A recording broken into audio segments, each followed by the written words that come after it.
الحمدللہ نحمده ونستعینه ونستغفره ونؤمن به ونتوکل علیہ ونعوذ باللہ من شرور انفسنا ومن سیئات اعمالنا من یهده اللہ فلا مضل له ومن یضلله فلا ہادی له ونشهد ان لا الہ الا اللہ وحدہ لا شریک له ونشهد ان سیدنا محمدا عبدہ ورسولہ ارسلہ بالہدی ودین الحق لیظہرہ علی الدین کلہ وکفیٰ باللہ شہیدا فصلی اللہ علیہ وسلم تسلیما کثیرا کثیرا اما بعد فاعوذ باللہ من الشیطان الرجیم بسم اللہ الرحمن الرحیم اقرأ باسم ربک الذی خلق۔ عزیز طلباء و طالبات، آج ہم یہ جائزہ لیں گے کہ قرآن مجید میں اللہ تعالیٰ نے اپنا کیا تعارف کروایا ہے۔ یہ بات ذہن میں رہے کہ مکے کے کافر توحید کے ساتھ اللہ تعالیٰ کو خالق کائنات مانتے تھے۔ قرآن مجید کی متعدد آیات میں اس کا تذکرہ ہے۔ لَئِن سَأَلْتَهُم مَّن خَلَقَ السَّمَاوَاتِ وَالْأَرْضِ لَيَقُولُنَّ اللَّهُ، یقیناً اگر تم ان سے پوچھو کہ بتاؤ بھلا آسمانوں اور زمین کو کس نے پیدا کیا۔ یہ قرآن مجید کا محاورہ ہے کائنات کے لیے۔ سماوات جمع میں اور ارض واحد میں، یہ قرآن مجید کائنات کو ایسے ہی بیان کرتا ہے۔ بتاؤ بھلا آسمانوں اور زمین یعنی اس کائنات کو کس نے پیدا کیا، تو لازماً کہیں گے کہ اللہ ہی نے پیدا کیا۔ اس سے یہ صاف ظاہر ہو رہا ہے کہ وہ توحید کے ساتھ اللہ تعالیٰ کو اس کائنات کا خالق مانتے تھے۔ سورہ یونس میں تو یہاں تک کہا گیا قُلْ مَن يَرْزُقُكُم مِّنَ السَّمَاءِ وَالْأَرْضِ، ان سے پوچھو کہ بتاؤ بھلا کہ آسمان اور زمین سے تمہیں رزق کون دیتا ہے، تمہارا پرووائڈر کون ہے، رازق کون ہے۔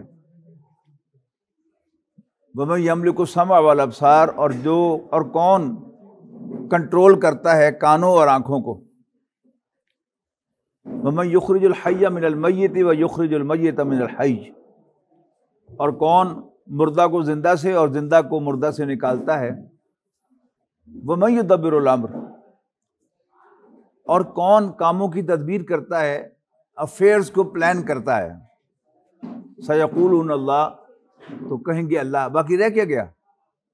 یعنی اللہ تعالیٰ کو وہ خالق بھی مانتے تھے، رازق بھی مانتے تھے، زندگی اور موت کا مالک بھی مانتے تھے، اور ان کے سارے معاملات کا پلان کرنے والا مدبر بھی مانتے تھے، اور یہ بھی مانتے تھے کہ اللہ تعالیٰ ہی ہماری آنکھوں اور کانوں کو کنٹرول کرتا ہے۔ اب اس سیاق و سباق کے بعد اگر آپ قرآن مجید میں نازل ہونے والی پہلی آیت پڑھیں گے، جو میں نے آپ کو ابتدا میں سنائی ہے، پہلے سے آپ کو یاد ہے، اقرأ بسم ربک الذی خلق، پڑھ اپنے رب کے نام سے وہی جس نے پیدا کیا۔ دلچسپ بات یہ ہے کہ عربی زبان میں لفظ اللہ اللہ تعالیٰ ہی کے لیے بنا تھا، اور صرف اور صرف اور صرف اللہ تعالیٰ ہی کے لیے بولا جا سکتا تھا۔ غیر اللہ کے لیے یہ لفظ بولا ہی نہیں جا سکتا۔ جیسے انگریزی میں دو گاڈ ہیں، ایک کیپٹل جی والا گاڈ ہے اور ایک اسمال جی والا گاڈ ہے۔ اسمال جی والے گاڈ کی جمع ہے گاڈز، اس کی فیمنن ہے گاڈس، گاڈز اینڈ گاڈسز۔ لیکن کیپٹل جی والے گاڈ کے ساتھ نہ کبھی اے لگے گا، نہ دی لگے گا، نہ اس کا پلورل ہے، نہ اس کا فیمنن ہے۔ تو کیپٹل جی والا گاڈ جو ہے وہ اللہ تعالیٰ کے لیے ہے، اور اسمال جی والا گاڈ جو ہے وہ غیر اللہ کے لیے بھی استعمال ہو سکتا ہے۔ تو لفظ اللہ عربی زبان میں اللہ تعالیٰ کے لیے بنا تھا، جبکہ الہن اس کی جمع بھی ہے آلہتن، اس کی فیمنن بھی ہے لاتن، لات، عزا اور منات۔ لیکن اللہ اس کے ساتھ نہ الف لام لگتا ہے، نہ تنوین لگتی ہے، اور نہ اس کی کوئی جمع ہے، نہ اس کی کوئی فیمنن ہے۔ جبکہ اس کے مقابلے میں لفظ رب عربی زبان میں اللہ تعالیٰ کے لیے نہیں بنا تھا۔ یہ مالکوں کے لیے بنا تھا، آقاؤں کے لیے بنا تھا۔ اب جانتے ہیں کہ حضرت بلال رضی اللہ تعالیٰ عنہ امیہ بن خلف کے غلام تھے، حضرت ابوبکر نے منہ مانگی قیمت دے کر انہیں خرید کر آزاد کیا تھا۔ اگر آپ نے یہ کہنا ہو عربی زبان میں کہ امیہ حضرت بلال رضی اللہ تعالیٰ عنہ کا آقا تھا، تو آپ عربی میں کیا کہیں گے؟ کانا امیہ رب بلال، امیہ بلال کا رب تھا، بلال کا مالک تھا۔ فقہ میں، احادیث میں جہاں مالی معاملات ڈسکس ہوتے ہیں تو جو انویسٹر ہے، مال کا مالک، دوسرا تو محنت کرنے والا ہے نا، تو انویسٹر کو کہتے ہیں رب المال، مال کا مالک۔ آپ کسی عرب ملک میں جائیں اور کوئی مکان کرائے پر لیں تو مالک مکان کو کیا کہیں گے؟ دار کے معنی گھر، اور رب الدار لینڈ لارڈ، گھر کا مالک۔ تو قرآن مجید میں اللہ تعالیٰ نے اپنا جو تعارف کروایا ہے، یعنی خالق، رازق، وہ تو پہلے سے مانتے تھے، لیکن قرآن مجید میں اللہ تعالیٰ نے اپنا جو تعارف کروایا وہ کیا تھا کہ میں تمہارا آقا ہوں، آئی ایم یور لارڈ، ٹھیک ہے نا؟ اور اس کا الٹ کیا ہے؟ عبد، بندہ، غلام۔ غلام کون ہوتا تھا؟ جو ایک شخص کی ملکیت ہوتا تھا، وہ پرچیز کرتا تھا، اس کو سیل کرتا تھا، جب چاہتا تھا اس کو کھانے کو دیتا تھا، اور جب چاہتا وہ اس کو قتل بھی کر دیتا، تو کوئی اس کو پوچھ نہیں سکتا تھا کہ وہ اس کی پراپرٹی ہے، وہ اس کی ملکیت ہے، وہ اسے اون کرتا ہے، لہذا اس کے ساتھ وہ کچھ بھی کر سکتا ہے۔ عبد کا ترجمہ مختلف زبانوں میں کیا ہوگا؟ غلام، اردو میں، عربی میں غلام لڑکے کو کہتے ہیں، بچے کو کہتے ہیں، لیکن اردو میں غلام کہتے ہیں وہ جو کسی کی ملکیت ہو، کوئی شخص، ملازم نہیں۔ رب کا ترجمہ لارڈ، عبد کا ترجمہ غلام۔ انگریزی میں رب کا ترجمہ لارڈ ہے، فارسی میں اس کا ترجمہ آقا ہے، پنجاب کی شہری زبان میں اس کا ترجمہ میاں ہے، کہتے ہیں نا اللہ میاں، یعنی شہر کے بڑے جو ہیں وہ انڈسٹریلسٹ ہوتے ہیں، سرمایہ دار ہوتے ہیں، اور سرمایہ داروں کو مل کی زبان میں کیا کہا جاتا ہے؟ میاں صاحب، مالک، مل مالک۔ پنجاب کی دیہاتی زبان میں اس کا ترجمہ چودھری ہے۔ پنجاب کی جو جانگلی زبان ہے، اور پھر آگے چلے جائیں آپ سرائکی میں اور پھر سندھ میں، تو وہاں اس کا ترجمہ جو ہے وہ سائیں ہے، اللہ سائیں۔ انگریزی زبان میں قرآن مجید کے جو تراجم ہیں ان میں سب سے پہلا اوتھینٹک ترجمہ جو عربی ٹیکسٹ کے بھی بہت قریب ہے، زبان اس کی پرانی ہے، وہ محمد مرمیڈوک پکتھول صاحب کا ترجمہ ہے۔ یہ بلیک کمیونٹی سے تعلق رکھتے تھے برطانیہ کی، مسلمان ہوئے، پھر 7 سال جا کر انہوں نے سعودی عرب میں گزارے، وہاں کے دیہاتوں میں گزارے زبان کا محاورہ سیکھنے کے لیے، پھر انہوں نے قرآن مجید کا ترجمہ کیا میننگز آف دا گلوریس قرآن کے نام سے۔ وہ بڑا فرینکلی عبد کا ترجمہ سلیو کرتے ہیں، لیکن جو وقت گزرتا گیا، برطانیہ کے بعد امریکہ کی حکمرانی قائم ہو گئی اور امریکہ کا انفلوئنس لٹریچر پر ہو گیا، تو اس کے بعد جو ترجمہ سب سے زیادہ معروف ہوا وہ پروفیسر عبداللہ یوسف علی صاحب کا ترجمہ ہے، جو گورنمنٹ کالج لاہور کے پرنسپل رہے۔ انہوں نے تفسیر بھی لکھی، ساتھ ترجمہ بھی کیا۔ سعودی عرب نے 70s میں پکتھول صاحب کے ترجمے کی لاکھوں کے تعداد میں کاپیاں چھپوا کر انگلش اسپیکنگ ورلڈ میں فری تقسیم کی۔ میرا سن 84 میں امریکہ جانا ہوا تو ہر مسجد میں، چھوٹی مسجد ہے تو اس میں 10-20 کاپیاں پڑی ہیں، بڑی مسجد ہے تو 100 کاپیاں اس کی پڑی ہوئی ہیں، اور ہر طرح سے، یعنی صرف ترجمے کے ساتھ اور انگریزی ٹیکسٹ، انگریزی ترجمہ اور عربک ٹیکسٹ، پھر ٹرانسلیٹریشن کے ساتھ بھی، یعنی 3 خانوں میں، ایک پیج پر رائٹ سائڈ پر عربی، لیفٹ سائڈ پر انگلش، اور درمیان میں رومن میں لکھی ہوئی عربی، مثلا ان الذین آمنوا INN یوں کر کے، تاکہ جو آدمی عربی نہیں پڑھ سکتا اور وہ قرآن مجید کی تلاوت کا شوق رکھتا ہے تو وہ بھی قرآن مجید کی تلاوت سے محروم نہ رہے۔ لیکن جب اس کے بعد میرا جانا ہوا 90s میں، تو میں نے دیکھا کہ وہ پکتھول صاحب والا ترجمہ ریپلیس ہو گیا ہے ایک اور ترجمے سے، وہ بھی سعودی عرب نے بڑے اہتمام سے اس کو چھپایا، اس پر ایک بورڈ بٹھایا عبداللہ یوسف علیہ السلام کے ترجمے پر، انہوں نے اس کو ریویو کیا، اس میں جو پرانے الفاظ تھے ان کو نئی ووکیبلری سے بدلا، اور پھر وہ لاکھوں کی تعداد میں سعودی حکومت نے چھاپ کر اس کو انگلش اسپیکنگ ورلڈ میں فری تقسیم کیا۔ اب وہاں جب ہم دیکھتے ہیں تو وہاں عبد کا ترجمہ بونڈز مین ہے، سلیو نہیں ہے، اس لیے کہ امریکہ میں کانسٹیٹیوشنلی، قانونی طور پر، اب وہ جو پکڑ کے لائے تھے افریقہ سے لوگ زنجیروں میں باندھ کر گورے، اب ان کو بھی بہرحال ایکول رائٹس مل چکے تھے اور اب کوئی غلام نہیں تھا۔ تو امریکہ میں یہ لفظ جو ہے سلیوری ٹو سے ختم ہو چکی ہے، ختم ہوئی یا نہیں یہ تو ایک علیحدہ مسئلہ ہے، لیکن بہرحال قانونی طور پر سب کا ایک ووٹ ہے، ایک ووٹ ہے، اور سب کے ایکول رائٹس ہیں، لہذا وہاں پر سلیو کا لفظ جو ہے وہ مناسب نہیں لگتا۔ اور جب بھی اس موضوع پر مجھے کہیں وہاں گفتگو کرنے کا موقع ملا تو کسی نے ضرور اعتراض کیا کہ یہ سلیو کا لفظ استعمال نہ کیا کرے۔ عبداللہ یوسف علیہ السلام نے ایک نیا لفظ متعارف کروایا، بونڈز مین، بندھا ہوا آدمی، یعنی آزاد نہیں، بندھا ہوا آدمی۔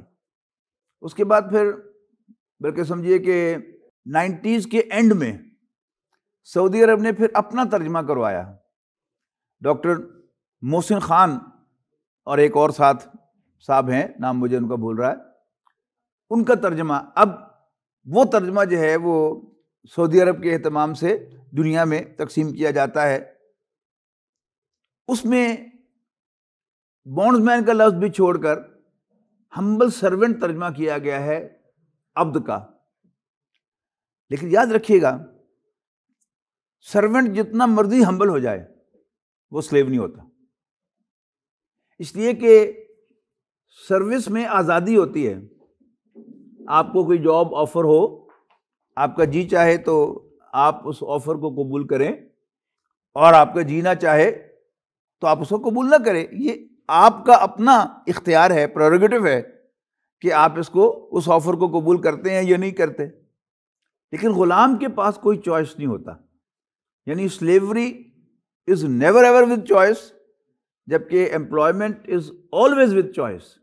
یہ سب سے بڑا بنیادی فرق ہے کہ غلام کے پاس کوئی اختیار نہیں ہوتا، جبکہ ملازم کے پاس اختیار ہوتا ہے، جب چاہے وہ ملازمت اختیار کر لے اور جب چاہے چھوڑ دے، ریزائن کر دے، اس کے پاس اختیار ہے۔ دوسرا فرق یہ ہوتا ہے کہ ملازمت میں ایک کانٹریکٹ ہوتا ہے، جبکہ غلامی میں کوئی کانٹریکٹ نہیں ہوتا۔ ملازمت میں کانٹریکٹ کیا ہوتا ہے؟ سب سے پہلے اس میں جاب ڈسکرپشن ہوتی ہے کہ آپ سے یہ کام لیا جائے گا، کسی سے جھاڑو دینے کا کام لیا جاتا ہے، کسی سے ڈسٹنگ کا کام لیا جاتا ہے، کسی سے کلیریکل کام لیا جاتا ہے۔ آپ انشاءاللہ اکاؤنٹنٹ بنیں گے تو آپ کو اکاؤنٹس کی جاب جو ہے وہ آفر ہوگی، یا مینجمنٹ کی کوئی جاب آفر ہوگی، تو اس کا ایک کانٹریکٹ ہوگا جس کو آپ سائن کریں گے۔ اس میں سب سے پہلے جاب ڈسکرپشن، اس کے بعد پھر ٹائمنگز، اس کے بعد پھر مراعات، ریمونریشنز کیا ہوں گی، آپ کی تنخواہ کتنی ہوگی، اس کے علاوہ کیا مراعات ہوں گی، گاڑی ملے گی آپ کو، گھر ملے گا آپ کو، یہ سب کچھ جو ہے حصہ ہے۔ اس کے مقابلے میں سلیوری میں کچھ نہیں ہوتا، سلیوری میں کوئی تنخواہ نہیں ہوتی۔ سلیو اپنے آقا پر ٹوٹلی ڈیپینڈ کرتا ہے، وہ چاہے تو اس کو کچھ دے، چاہے تو نہ دے، چاہے تو اس کو کچھ رہنے کی جگہ دے یا کھلے میدان میں سلائے، یہ مالک کا اختیار ہوتا ہے، سلیو ہوتا ہے۔ اسی طرح غلامی کے اندر ٹائمنگز نہیں ہوتے، غلام دن کو بھی غلام ہوتا ہے اور رات کو بھی غلام ہوتا ہے۔ صبح کو بھی غلام ہوتا ہے، شام کو بھی غلام ہوتا ہے، وہ کھڑا ہوا بھی غلام ہوتا ہے، بیٹھا اور لیٹا ہوا بھی غلام ہوتا ہے۔ عربی ایک مشہور عربی کی ڈکشنری ہے المنجد، اس میں عبد کا ترجمہ لکھا ہے جدی پشتی غلام ہونا، عبودہ یعبدو، جدی پشتی غلام، فہو عبد، جدی پشتی غلام ہونا۔ کیا مطلب؟ پیدائشی غلام۔ اللہ تعالیٰ نے ہمیں پوچھ کر ہی ہمیں اپنا بندہ کہا، ہم پیدائشی غلام ہیں۔ میں اللہ کا غلام پیدا ہوا تھا، اللہ میرے والد صاحب کو خوش رکھے، انہوں نے تو میرا نام ہی عبدالسمیع رکھا، السمیع کا بندہ، سب کچھ سننے والے کا بندہ، تو میرا تو نام ہی عبداللہ ہے۔ لیکن آپ میں سے جس کا نام بھی عبداللہ نہیں ہے لیکن ہے وہ عبداللہ ہی، اللہ کا بندہ ہی ہے، اور ہم جدی پشتی غلام ہیں۔ میں بھی اللہ کا غلام ہوں، میرے والد مرحوم، میرے دادا مرحوم، پردادا مرحوم، یہاں تک کہ میرے جد امجد حضرت آدم علیہ السلام بھی اللہ کے غلام تھے۔ تو یہ ہم کہیں ہم جدی پشتی غلام ہیں۔ امپلائمنٹ میں ایسا نہیں ہوتا۔ تو انسان کی جو اللہ تعالیٰ کے ساتھ غلامی کا رشتہ ہے، اس کا مظہر آپ دیکھیے۔ اللہ تعالیٰ جسے چاہتا ہے، جیسا چاہتا ہے، جہاں چاہتا ہے پیدا کرتا ہے۔ میرا کوئی سلیکشن نہیں تھا کہ میں کن والدین کا بیٹا بنوں، نہ آپ میں سے کسی کا کوئی سلیکشن تھا۔ اللہ تعالیٰ نے جیسے چاہا ہم کو پیدا کر دیا۔ میرا جی تو چاہتا تھا کہ میرا رنگ بڑا گورا ہوتا، لیکن اس نے مجھے گندمی پیدا کیا۔ جسے چاہا سانولا پیدا کیا، جسے چاہا کالا پیدا کیا، پھر جیسی چاہا اس کو شیپ دی۔ ہمیں سب، ہر شخص کا جی تو چاہتا ہے کہ ہمارے نین نقش جو ہیں، وہ فیچرز جو ہیں وہ بڑے ایکیوٹ ہوں، لیکن اللہ تعالیٰ نے جیسے چاہا ہمیں پیدا کیا۔ جس کی چاہے ناک جو ہے وہ موٹی بنائی، جس کی چاہے پتلی بنائی، جس کی چاہے آنکھیں موٹی بنائیں، اٹریکٹیو بنائیں، جس کی چاہیں وہ چھوٹی بنائیں، جیسے چاہا اس کا قد بنایا، جسے چاہا ٹھنگنا پیدا کیا، جسے چاہا نارمل ہائٹ کا پیدا کیا، جسے چاہا اسے دراز قد بنایا، جسے چاہا مرد بنایا، جسے چاہا عورت بنایا۔ اس میں بھی ہمارا کوئی اختیار نہیں ہے۔ ہم میں سے کسی کا بڑا جی چاہتا ہو کہ کاش میں عورت ہوتا، لیکن ہے وہ مرد ہی۔ اللہ تعالیٰ نے مرد پیدا کیا ہے، اور کوئی خاتون جتنا مرضی چاہے کہ ہو میں مرد ہوتی، لیکن اللہ تعالیٰ کا چوائس، ہم بندے ہیں اللہ تعالیٰ کے، ہمیں اس کا سارا دیا ہوا قبول کرنا ہے۔ اسی طرح اللہ تعالیٰ نے جسے چاہا، جسے وہ چاہتا ہے رجا کے کھلاتا ہے، اور اس کے جانور، اس کے کتے بھی رج کے کھاتے ہیں۔ اور اللہ تعالیٰ ہم میں سے جسے چاہتا ہے وہ کوڑی کوڑی کا محتاج کرتا ہے۔ پھر اس کا کوئی تعلق جو ہے وہ انسان کی محنت کے ساتھ یا انسان کی سکل کے ساتھ نہیں ہوتا۔ آپ چلے جائیں مارکیٹ میں تو وہاں پر آپ کو ایک محاورہ بالفعل ملے گا کہ او بندہ مٹی نوں ہاتھ لاوے تو سونا بن جاتا۔ سنا ہوا نا آپ نے محاورہ؟ اور یہ بندہ یہ سونے کو بھی ہاتھ لگائے تو مٹی بن جاتا ہے۔ اللہ تعالیٰ جسے چاہتا ہے معاشی طور پر سر بلند کرتا ہے، اور جسے چاہتا ہے وہ معاشی طور پر گرا دیتا ہے، محتاج کر دیتا ہے۔ عام سمجھا جاتا ہے کہ شاید تعلیم یہ آپ کو ویل آف کر دے گی، لیکن اسی فیصل آباد شہر میں آپ کو P H D, double P H D, post doctorate کیے ہوئے بھی بھوکے مرتے ہوئے مل جائیں گے۔ فیصل آباد شہر اس اعتبار سے بڑا تعلیمی شہر ہے، یہاں کے گاؤں جو ہیں وہ بھی تعلیم والے ہیں۔ کوئی شاید ایسا گاؤں نہیں ہوگا کہ جہاں کوئی پڑھنے لکھنے کا کوئی انتظام نہ ہو۔ اس گاؤں میں نہیں ہے تو ساتھ والے گاؤں میں کوئی نہ کوئی اسکول ضرور ہوگا، ٹھیک ہے نا۔ اور 3 ادارے فیصل آباد کے بہت پرانے ہیں، university of agriculture, Ayub agriculture research institute اور نایاب nuclear institute of nuclear biology. تو ان میں جب سے 8ویں جماعت سے میں دیکھ رہا ہوں فیصل آباد میں پی ایچ ڈیز کی تعداد ہے، لیکن وہ سب کے سب ویل آف نہیں ہیں، اور نہیں تو ریٹائر ہونے کے بعد، بوڑھے ہونے کے بعد ان کا کوئی پرسان حال بھی نہیں ہے. تو نہ علم نہ کاروباری سمجھ. رازق اللہ تعالیٰ کی ذات ہے، وہ جسے چاہتا ہے، جو چاہتا ہے، جہاں سے چاہتا ہے، جیسے چاہتا ہے دیتا ہے. اور یہ ازیوم کرنا کہ یہ میرا کمال ہے، یہ قارونیت ہے. قرآن مجید میں سورۃ قصص میں ذکر ہے قارون نامی ایک کردار کا. یہ حضرت موسیٰ علیہ السلام کی قوم سے تھا، لیکن بہت امیر آدمی تھا.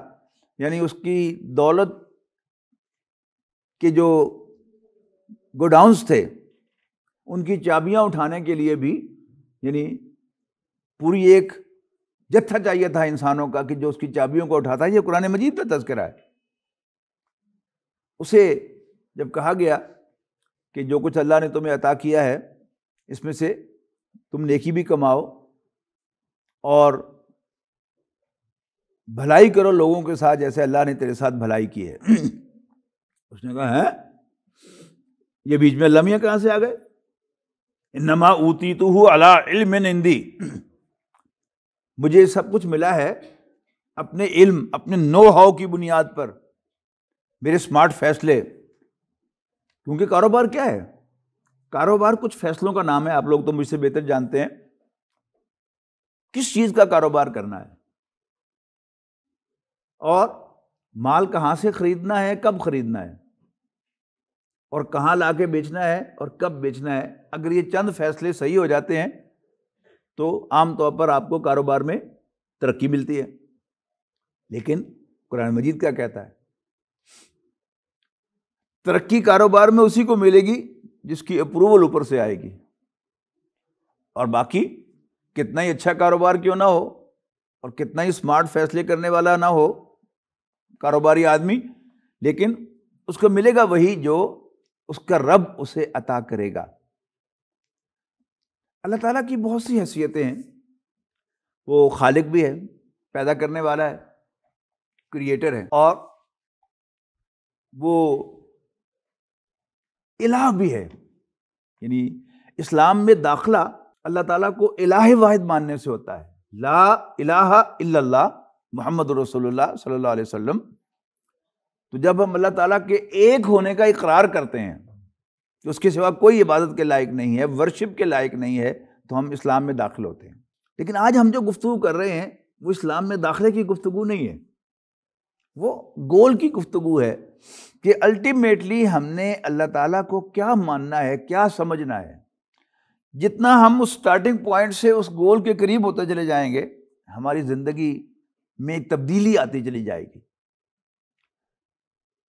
ہماری سوچ بدلتی چلی جائے گی. اللہ تعالیٰ کے ساتھ ہمارا تعلق فارمل سے انفارمل اور انفارمل سے بھی بڑا پرسنل ہو جائے گا، اور ہمارا مطلوب و مقصود وہ اللہ تعالیٰ بن جائے گا. تھوڑا سا کمپیریزن دیکھتے ہیں. سورہ فاتحہ یعنی ابھی جو میں نے آپ کو آغاز میں سنائی وہ قرآن مجید میں نازل ہونے والی پہلی آیت تھی.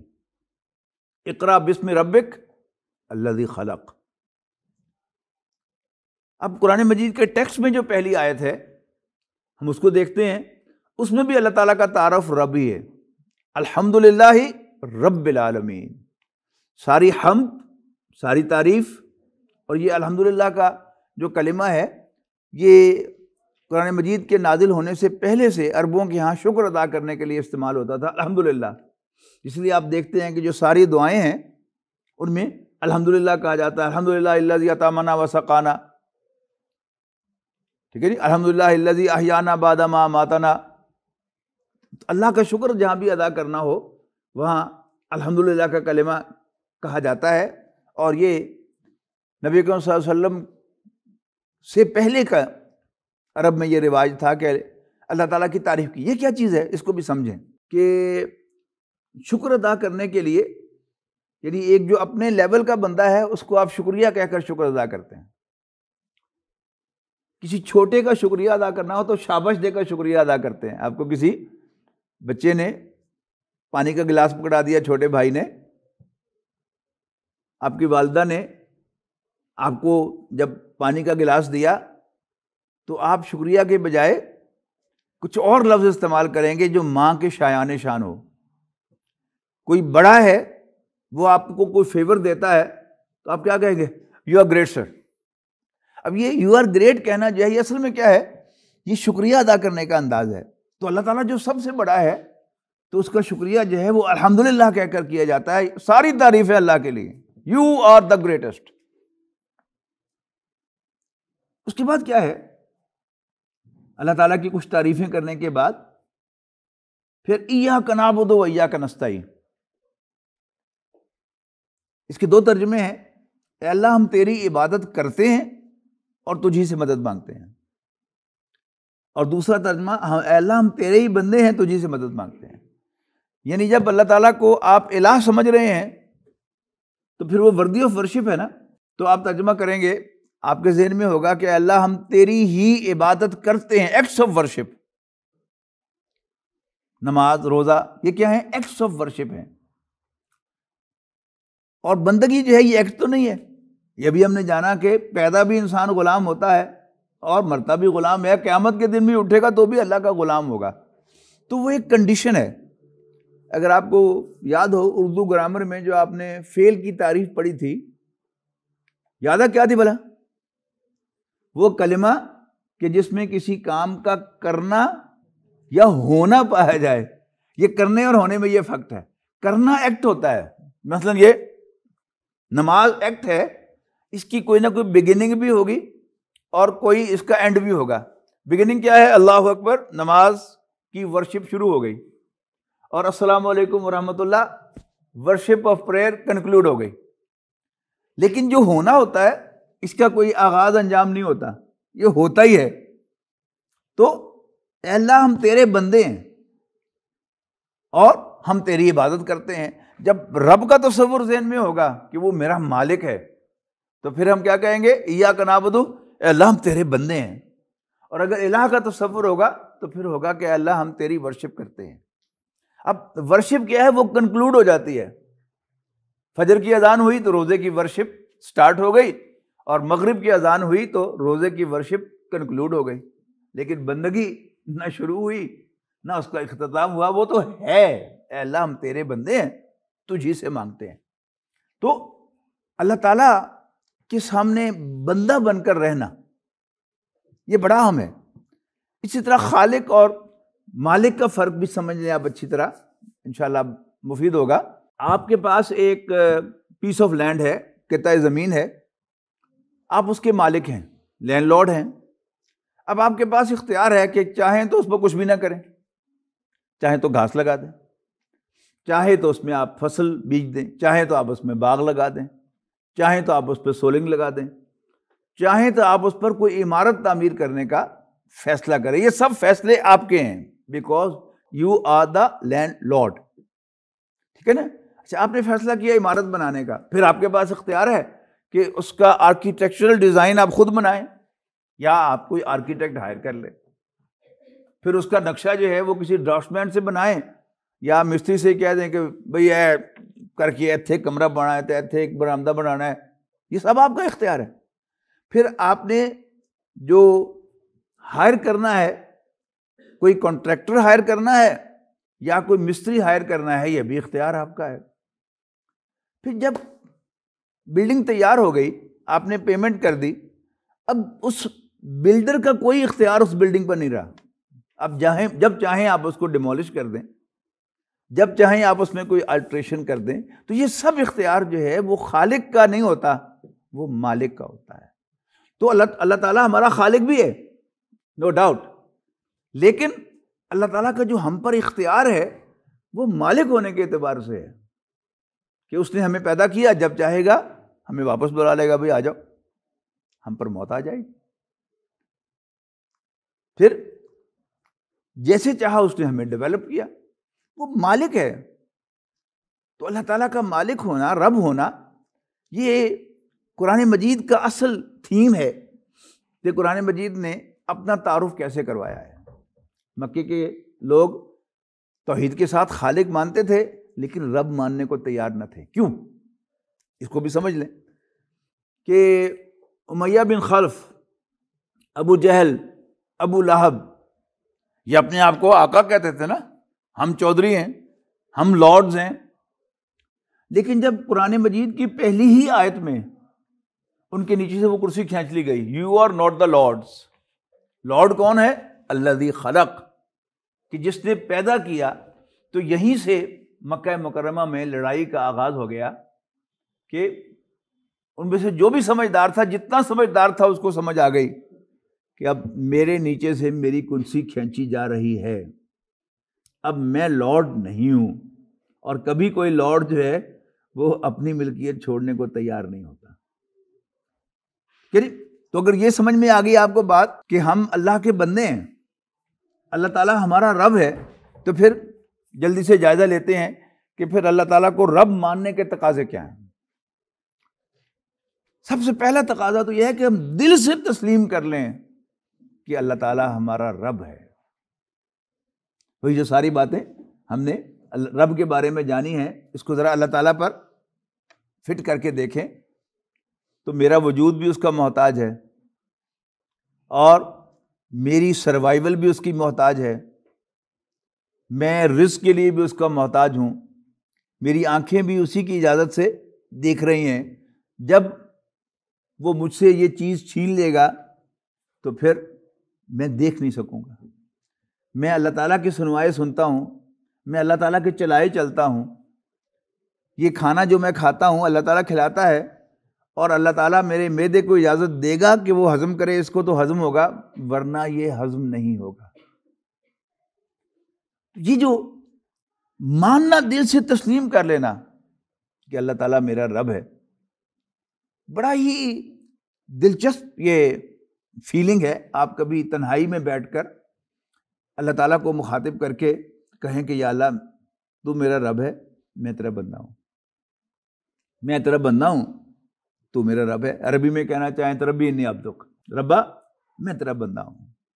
دل ہی دل میں کہیں، بار بار کہیں، بے شک زبان سے نہ کہیں، دل ہی دل میں، یہاں تک کہ آپ کبھی الٹا کہہ جائیں کہ تو میرا بندہ ہے، میں تیرا رب ہوں، تو نبی کریم صلی اللہ علیہ وسلم نے فرمایا کہ اللہ تعالیٰ کو اس بندے پر بھی پیار آتا ہے کہ جب پکارتا اسی کو ہے اور کہتا ہے کہ میں تیرا بندہ ہوں، تو میرا رب ہے، اور کبھی کہہ جاتا ہے کہ تو میرا بندہ ہے، میں تیرا رب ہوں۔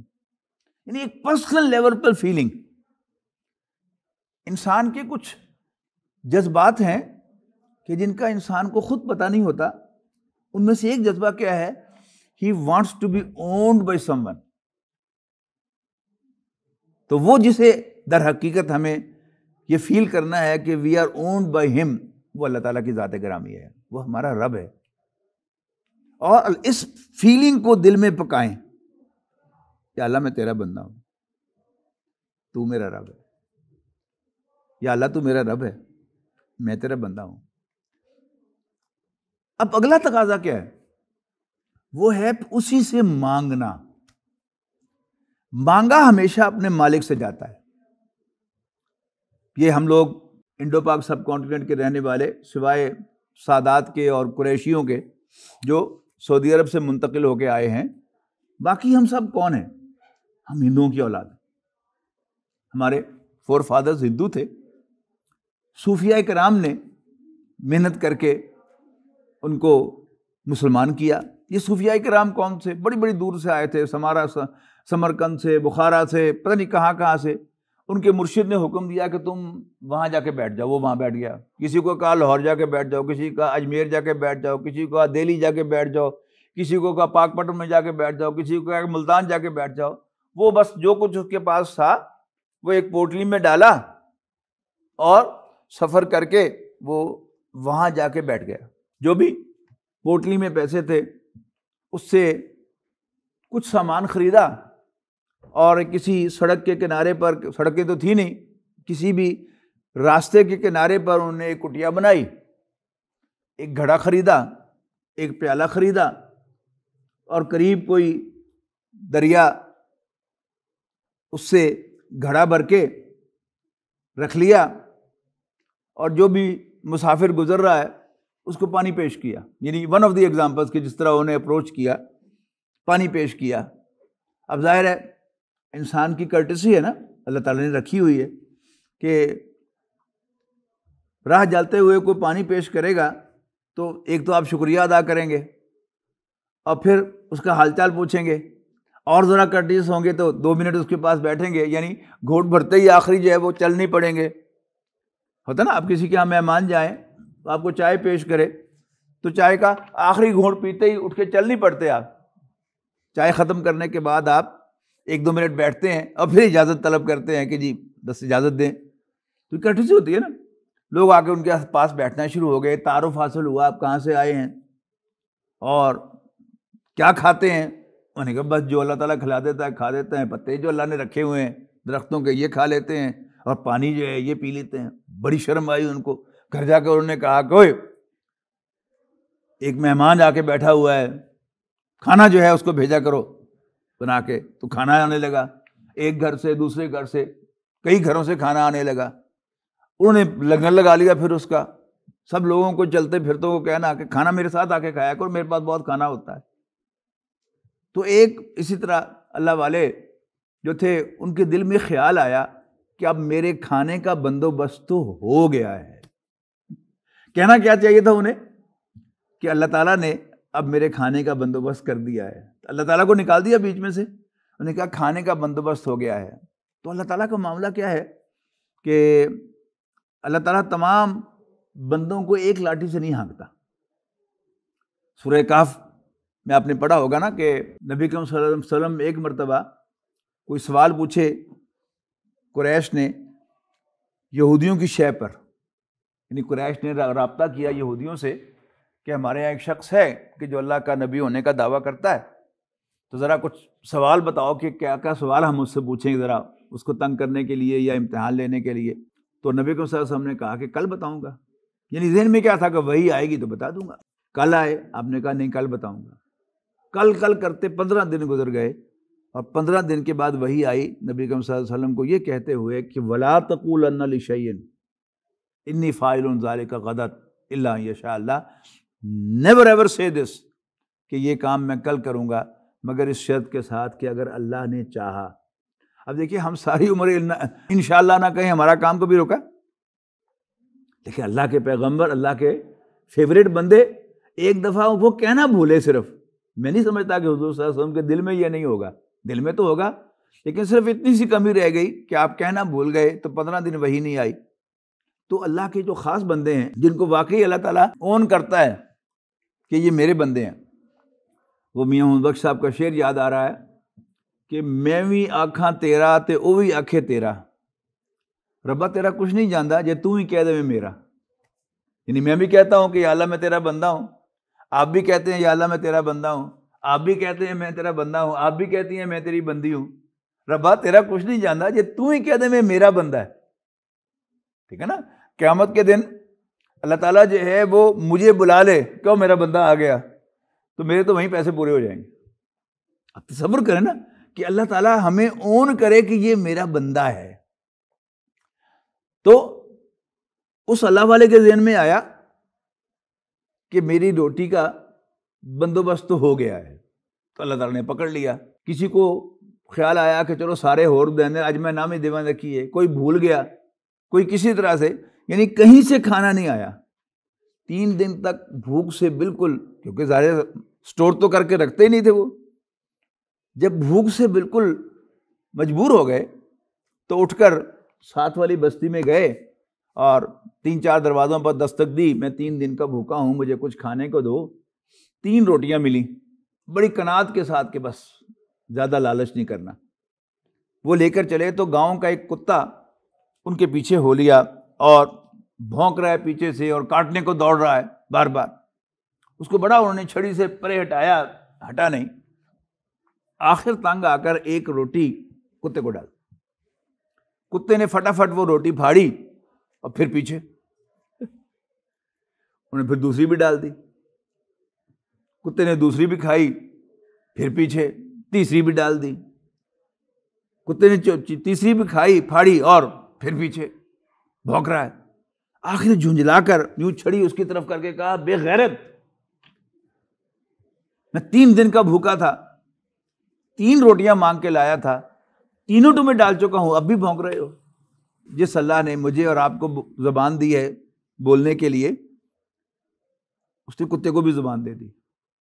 کتے نے کہا بے غیرت میں نہیں، بے غیرت تم ہو. میرا مالک مجھے 10 دن بھی بھوکا رکھے تو میں کبھی ساتھ والے دروازے پر نہیں گیا.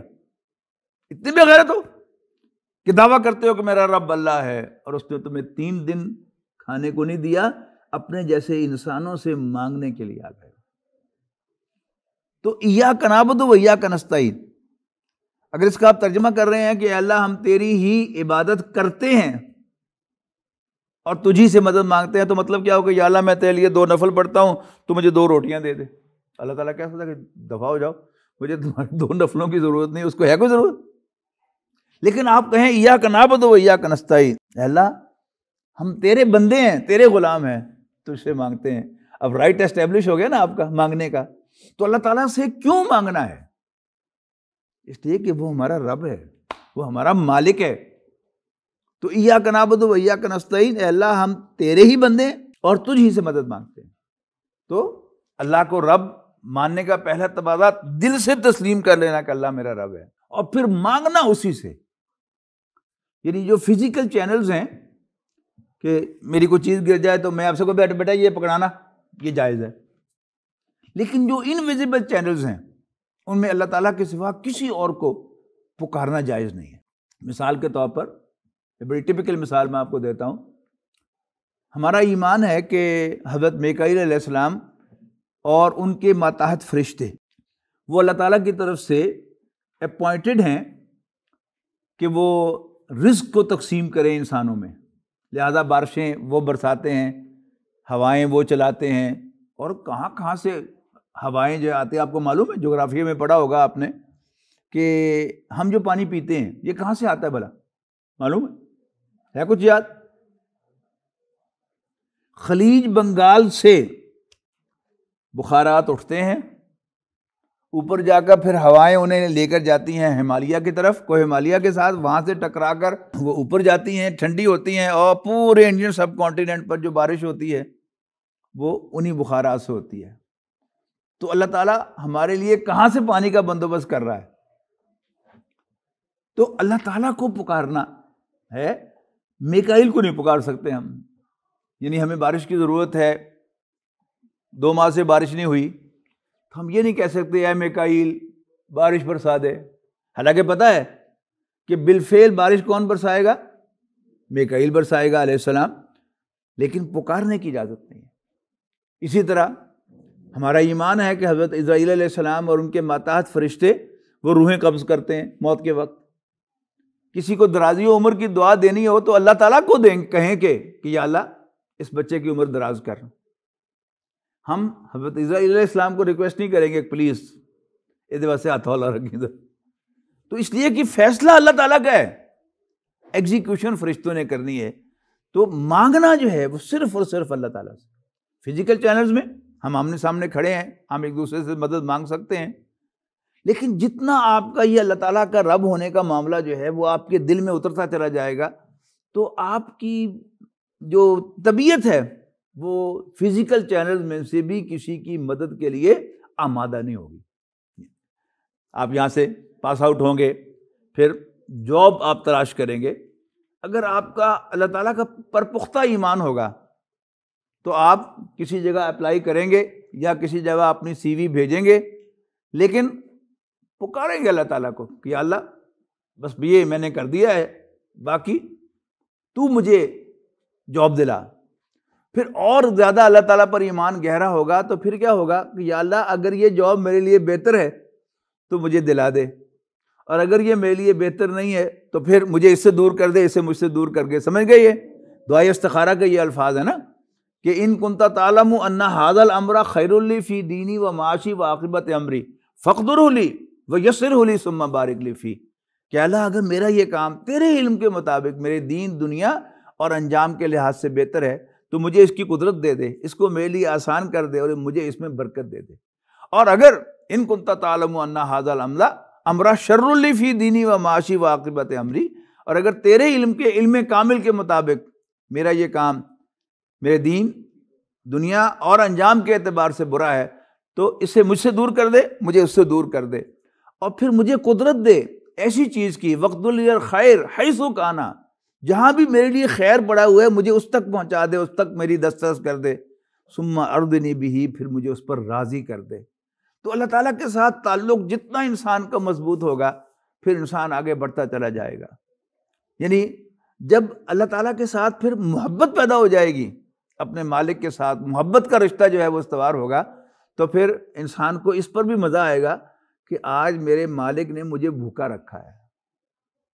یہ اردو شاعری میں آپ پڑھتے آئے نا کہ محبوب کے ساتھ وہ کیا کیا تعلق جو ہے وہ ہم گانٹتے رہتے ہیں ہوائی، لیکن اللہ تعالیٰ کے ساتھ تو وہ ریئل رشتہ ہے کہ یا اللہ تو دے تو بھی تیرا شکر، تو نہ دے تو بھی تیرا شکر، تو نے یہ مجھے جاب دلا دی تیرا شکر ہے، نہیں دی تو بھی تیرا شکر ہے، اس لیے کہ تو نے میرے لیے کہیں خیر رکھا ہوا ہے، بس مجھے اس خیر تک پہنچا دے۔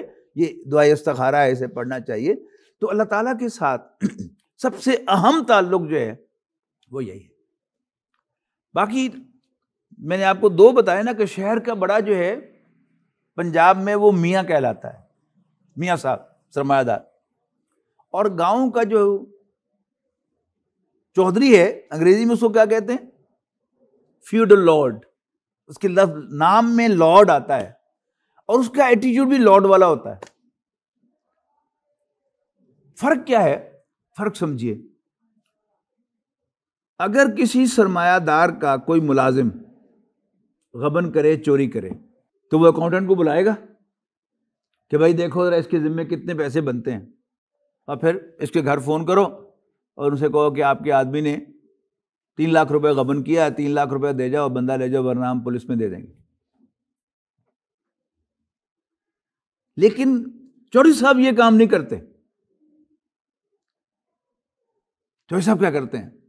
سمپلی اس کو بلاتے ہیں، ادرا، اگر وہ معافی مانگتا ہوا آ جائے، چوری صاحب میں نوکر تاڑا، تو اس کو ایک آدھ گالی دے گے، ایک آدھ ٹھوڈا لگائیں گے اور میٹر از فنشڈ۔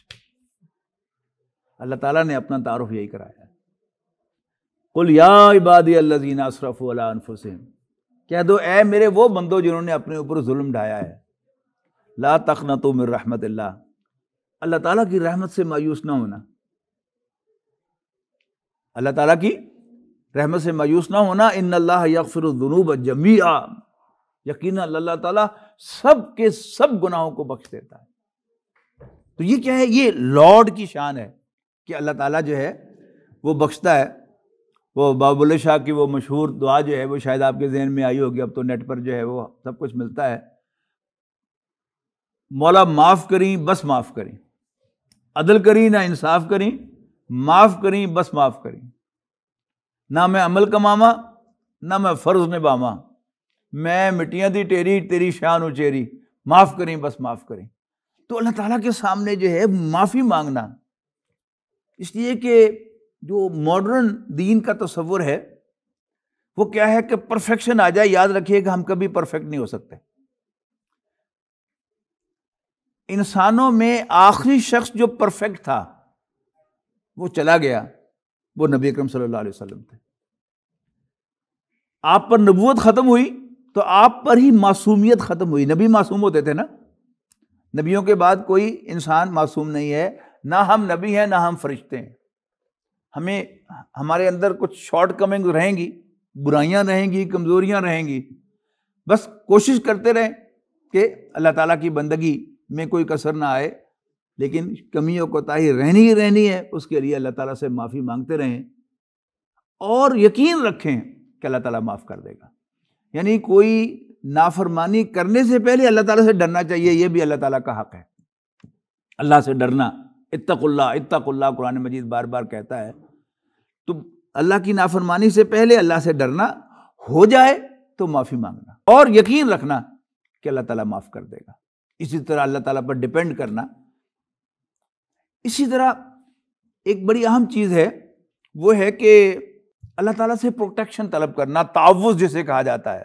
قل اعوذ برب الفلق، قل اعوذ برب الناس، اما ینزغنک من الشیطان نزغ فاستعذ باللہ. اللہ تعالیٰ کی پناہ میں آؤ. اس میں بھی میں آپ کو فرق دکھاؤں گا میاں صاحب کا اور چوئی صاحب کا. میاں صاحب کا جی ایم بھی اگر کہیں گرفتار ہو جائے تو میاں صاحب بڑا تیر ماریں گے، ایس پی صاحب کو ایک فون کر دیں گے، جی تھوڑا جی ایم پولیس نے پھڑ لیا، ذرا خیال رکھنا ہوگا، بس. ویئر چوئی صاحب اپنے کمی کی حفاظت کرتے ہیں اور ایس ایچ او کی جرت نہیں ہوتی کہ وہ کسی فیوڈل لارڈ، کسی چوئی صاحب کے کمی کو بغیر ان کی اجازت کے پکڑ کے لے جائے. ایس ایچ او آئے گا، چوئی صاحب کے پاؤں پکڑے گا، چوئی صاحب میری نوکری کا سوال ہے، ایک بڑی گرفتاری دے دے ہوئے دی، بس میں ابتدائی تفتیش ہی چیز خارج کر دیں گا مقدمہ، میری نوکری کا سوال ہے، ان کی منتیں کرے گا. تو فیوڈل لارڈز اپنے بندوں کی حفاظت کرتا ہے، اللہ تعالیٰ بھی اپنے بندوں کی حفاظت کرتا ہے. تو we must seek Allah protection. یہ تعوذ جو ہے کہ اللہ مجھے حفاظت کر، میری حفاظت کر، مجھے شیطان سے بچا، مجھے جنات سے بچا، مجھے لوگوں کے شر سے بچا، ہر قسم کے شر سے بچا. یہ آخری جو معوذات ہے نا، یہ کیا ہے؟ اللہ تعالیٰ سے ہم بیرونی خطرات سے قل اعوذ برب الفلق کے اندر مانگتے ہیں پروٹیکشن، اور اندرونی خطرات سے ہم قل اعوذ برب الناس کے اندر پروٹیکشن مانگنے کا ہمیں حکم دیا گیا ہے. تو یہ بڑا اہم مضمون ہے. اللہ تعالیٰ کے ساتھ آپ اس کو اگر سمجھیں تو انشاءاللہ اللہ تعالیٰ کے ساتھ آپ کا ذاتی تعلق مضبوط ہوگا. اور خاص طور پر اللہ تعالیٰ پر جب آپ ڈیپینڈ کریں گے تو پھر آپ بہت اونچے ہو جائیں گے. یعنی جب میں انسانوں پر ڈیپینڈ کروں گا، ان کی منتیں کروں گا، ان کے ترلے کروں گا، تو میں اپنی عزت نفس کو مجروح کروں گا. جب میرا اللہ تعالیٰ کے ساتھ تعلق ہو جائے گا کہ میں اللہ کا بندہ ہوں، پھر میں اس کی منتیں کیوں کروں، میں اس پر ڈیپینڈ کیوں رہوں. کشادہ دست کرم جب وہ بے نیاز کرے، نیاز مند نہ کیوں عاجزی پہ ناز کرے. علامہ اقبال کا بہرحال اپنا ایک انداز ہے کہ انہوں نے عاجزی پر بھی ناز سکھایا ہے کہ اللہ تعالیٰ کی اگر غلامی اختیار کرو گے تو تمہیں اس غلامی پر بھی ناز ہوگا. یو ول فیل گریٹر کہ میں بڑی شے ہوں. کیوں؟ میں اللہ کا بندہ ہوں. اکثر آپ میں سے ملز میں جاب کریں گے تو ملز میں ایک بندہ ہوتا ہے جس کو میاں صاحب کا بندہ کہتے ہیں. وہ مل میں بڑا چوڑا ہو کر چلتا ہے اور جی ایم صاحب بھی اس سے ڈرتے ہیں کہ یہ میاں صاحب کا بندہ ہے. اگر آپ کو یہ احساس ہو جائے گا کہ میں اللہ کا بندہ ہوں، آپ ہر ایک کو رسپیکٹ دیں گے انسان کی حیثیت سے، لیکن کسی کے تھلے نہیں لگیں گے، کسی کی ترلے اور کسی کے منتیں نہیں کریں گے. کیوں؟ آپ کا رب آپ کے ساتھ ہے، وہ آپ کی ٹیک کیئر کر رہا ہے، وہی آپ کو کھلا رہا ہے، وہی آپ کو پلا رہا ہے. اور اسی کی بھی آخری انتہا جو ہے وہ کیا ہے؟ یہ یقین رکھنا کہ مجھے بھی اور میرے بال بچوں کو بھی اللہ کھلا رہا ہے، میں نہیں کھلا رہا. آج اللہ میرے تھرو کھلا رہا ہے، اور میں مر جاؤں گا، میں ہٹ جاؤں گا تو بھی اللہ تو زندہ ہے نا، تو وہ اس پر قادر ہے کہ آج سے بہتر انہیں کھلا سکے. تو پھر آپ کو وہ جو ایک فکر لگی ہوتی ہے کہ میں نے بچوں کے لیے گھر بھی بنانا ہے، یہ بھی کرنا ہے، وہ بھی کرنا ہے، وہ بھی کرنا ہے، اور پھر جب یہ سوار ہو جاتا ہے پھر انسان حلال حرام کی تمیز بھی ختم کرتا ہے کہ اس کو بھوک لگ جاتی ہے کہ میں نے اور کرنا ہے، اور کرنا ہے، اور کمانا ہے. تو پھر انسان جو ہے وہ بڑی گھٹیا حرکتیں کرتا ہے. لیکن اسے اللہ تعالیٰ کے ساتھ اس کا مضبوط تعلق ہوگا تو انشاءاللہ یہ سب باتیں نہیں ہوں گی. اللہ تعالیٰ ہمیں واقعتاً اپنا بندہ بنا لے. الحمدللہ رب العالمین والعاقبۃ للمتقین والصلاۃ والسلام علی رسولہ الکریم. ربنا آتنا فی الدنیا حسنہ وفی الآخرۃ حسنہ وقنا عذاب النار. اللہم اشف مرضانا ومرضی المسلمین، اذہب الباس رب الناس، فاشف انت شافی لا شفاء الا شفاؤک شفاء لا یغادر سقما. پرنسپل صاحب کے بچوں کے لیے بھی دعا کریں کہ اللہ تعالیٰ ان کو شفا عطا فرمائے. اللہ تعالیٰ کے پاس ساری قدرت ہے اور وہ کسی بھی مریض کو شفا دے سکتا ہے. اور بھی آپ کے ایک فیکلٹی ممبر تھے جن کا بچہ بیمار تھا، اللہ تعالیٰ اس کو بھی صحت عطا فرمائے. ربنا تقبل منا انک انت السمیع العلیم وتب علینا انک انت التواب الرحیم. وصلی اللہ تعالیٰ علی رسولہ خیر خلق محمد وآلہ وصحبہ اجمعین برحمتک یا ارحم Allah